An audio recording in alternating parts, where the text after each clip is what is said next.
Welcome to Catch Tech Media.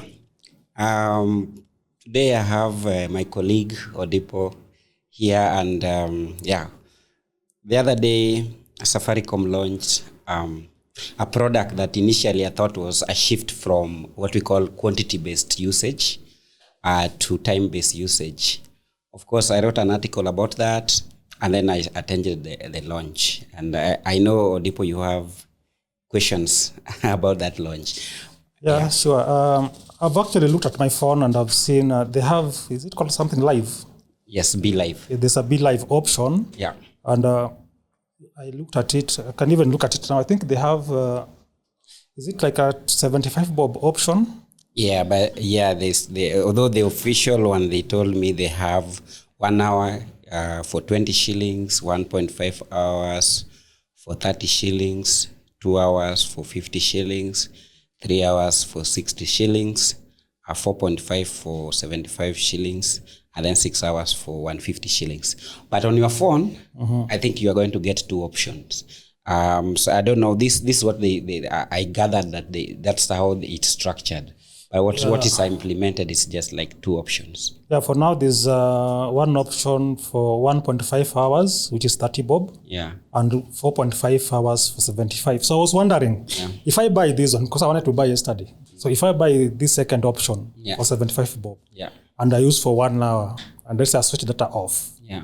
So will they be is the hour counting like in the real life time, or is it counting like, okay, this guy has used for 1 hour, so he has paused, he will continue later? Okay, so let me just go back to my introduction on this. Initially I thought it was a time-based completely, that they were shifting, because that's what I got from the PR, that the invite to the event. And I thought it was shifting from the whole quantity-based, where you buy MBs and GBs, but moving to time, where like I use for 1 month, or I use for 1 week, or I use for 1 hour. But then when I went there, we realized that actually it's a mixture of time and quantity. So like you are talking about 1 hour. So if you buy 1 hour, they still have a fair use cap, where it will be probably capped at 2 GB for that 1 hour. But your question is, if you buy, is it continuous time, or you can log off and connect later? So that's why I was going back to explain the quantity-based usage and time-based usage. Because in a pure time-based usage, you can do that. You are charged based on when you are connected to internet, to network of the ISP. But if it's quantity-based, it's based on what you have used up to that point. But this time-based, the one Safaricom has, is like you are given that time continuous. So if you disconnect and the time is still going, once that time is over, it's gone. So you have that time to use it there. So that's why I'm calling it a mix. It's not purely a time-based in the real definition of time-based usage. But I'm also seeing here where it is not really, it's not consumer friendly, because if I buy for 5 hours, let's say even 10 hours, if there was a 10-hour option, and I was only active for the first 1 hour, and then for some reason I forget to continue using, or I'm busy somewhere, I will have bought for 10 hours, I only used for 1 hour, and my money is gone. Yeah, so I get from what Pfizer, from what the Safaricom was saying, is that it's for specific use case. So you buy it knowing that I'm going to do this. Which if you look at it, for example, when I'm in Sharks and I don't have my TV here, I want to watch football, or I want to watch Formula 1. And then I know Formula 1 runs for 2 hours. So then I can buy for like that 75 shillings. And then I know, because it's that specific use case. That's why they were saying it's for use case that you know. So basically they are tailoring it like you've foreseen you are going to have heavy usage Yes. at some specific time, yes. So you, even if you have the normal data, Yes. so you can say no, but for this specific time slot, Yeah. I'm going to buy time based. Yeah. I use it for that and it's done. Yes, they're looking at it like that. What I don't understand, or what I don't know, is how it works. If, for example, I had already my monthly data, and then I have to say I don't want to use that monthly. Let's say like Safaricom, they have this monthly data plan for 10 GB for 1,000. So usually I buy that for then, because most of the time I use my Wi-Fi if I'm in if I'm in Nairobi. But when I'm outside there, I need that. So I just buy that just anytime I'm outside there. You can always be online. Be online. So the question I'm still not sure about how they treat it is if I buy that, and I think I will try to get this answered from them. If I buy, like what you're saying, I have Formula One coming, and I have my 10 GB already bought for the month, but then I want to use, then I buy for 2 hours. I think I can answer that, because in addition to the normal 10 GB that you can buy for 1,000, they also have this other promo offers, yeah? Yes. They're called what? Deals. There's data deals. They're data deals, and then there's another option here, 444. Yes. So sometimes, personally, I do buy for 1,000. It's called all-in-one or something, right? Yes. So I get 400 minutes plus 8 GB. Yes. Okay?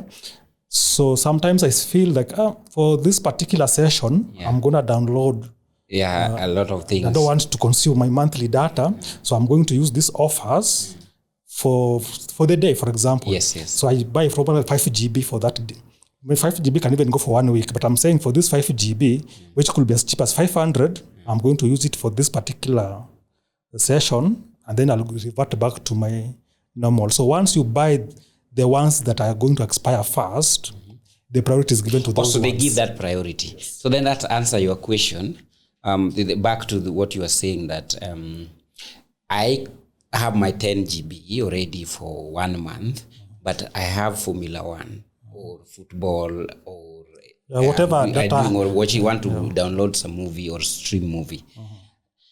Then I'm able to buy this and then priority shift to that this one until that one ends, and then I'm shifted back to your normal data. Then that make a lot of sense, because in most cases, by the way, when you say you're going to stream some of these things and you bought, let's say, the data for a month, it's just, and this is where Safaricom has had, I think, problem with the users, where users saying, where did my data go? Because sometimes, users don't know how much consumption, whatever they're doing, is happening. They don't monitor. So where you just have 10 GB, so you think it's a lot. Kumbe, in your data, if you are streaming, for example, if you are streaming a movie, the consumption per hour, because people even don't know, the 720p, which is probably right now an old school standard, used to consume around, can I remember, but I think it was around 2 GB per hour. And 2 GB per hour, if you say 10 GB, and you only stream for 2 hours, that's 4 GB gone. I've seen it even with Zoom meetings. You are in a meeting for like 2 hours, and that's, but people, normal consumers have no idea about that. So to them, and that's why most time the people have a lot of problem with Safaricom. They're like, where are my data gone? But they don't know how much is running on the background, first of all, because most of the time you find somebody will open TikTok, then it's just running on the background. So all these things are running background. And then you're doing some specific thing that take a lot of internet consumption, like what you're saying. So it's a bit of challenging in that. And I don't know if Timebase would have sorted that. And I know you wanted to talk about what's the difference. So so far, I think I get their target. They're not targeting to replace or to compete with the normal Wi-Fi providers. They are basically targeting these Gen Zs who are going live. Yes. Because if you go live, you know very well, I'm going to go live for 1 hour. Okay? there's no need to consume your monthly GB or your daily GB, whatever it is you are buying. Yeah. So I'm just going to, and then I don't want to worry about, okay, this is the data cap, but I don't want to worry about it too much. I'm just going to go live for 1 hour or for 2 hours, and then I'm going to spend, is it like 30 bob? Yes. Yeah. I'm going to spend 30 bob for that 1 hour. Yeah, perfectly. I think that's what explanation they gave during the launch. They're looking at it like that. And, you know, like way back, some of us who came to online a long time ago, there was that clamor to have unlimited. Because this one has fair use. Yeah. So it's not unlimited. Yeah, it is not, yeah. Yeah, so when you buy 30 for 1.5 hours, you still have fair use. I think it's around 3 GB or something like that. Yeah. So, but you remember back in 2010, there was that clamor for unlimited. And then they had something for 3,000. For a short period. Yeah. For a few months they tried, but personally I used it. I think I bought it 1 month. Then when I wanted to buy for the second month, they had already discontinued it. Yeah, because it was actually causing the congestion, which probably it's not what they're actually targeting. This is going to do away the congestion in a way that I remember the time. There's a time when by default, once your data is out, you are taken to airtime consumption directly. Yes. Data manager wasn't introduced, and what I realized is that consuming your airtime directly used to be very fast. Yeah, the speed with the airtime access used to be higher compared to data, and I think it's because there are different networks. There's a different, we can call it pipe. Yes. That they use for normal airtime versus the one for data. So I think also this one for the time-based, they are going to give it a separate channel, so that you do not congest the people who are using data. I thought actually initially when I was invited, I thought that was their main issue, the congestion. Although during the launch I realized their target is like what you're saying, the Gen Z, people live streaming, people watching certain things for a specific time and period. So that's why they launched that bundle. So it's not what I thought initially, that, you know, there's proper congestion within the network. They're looking to move away from the quantity-based to quality-based. Anyway, for me, what I want them to do is to figure out how I can move from Nairobi to Mashamba, and they give me a way to access something close to unlimited so that I can... When you're in Mashamba? Yeah. But the reason why they're not giving unlimited is what? I think people downloading things excess. You know, like when that unlimited was discontinued, so the people who are torrenting like the whole day. Yeah. We put them there, and then you're using this. So they're like, you must have fair use. Okay,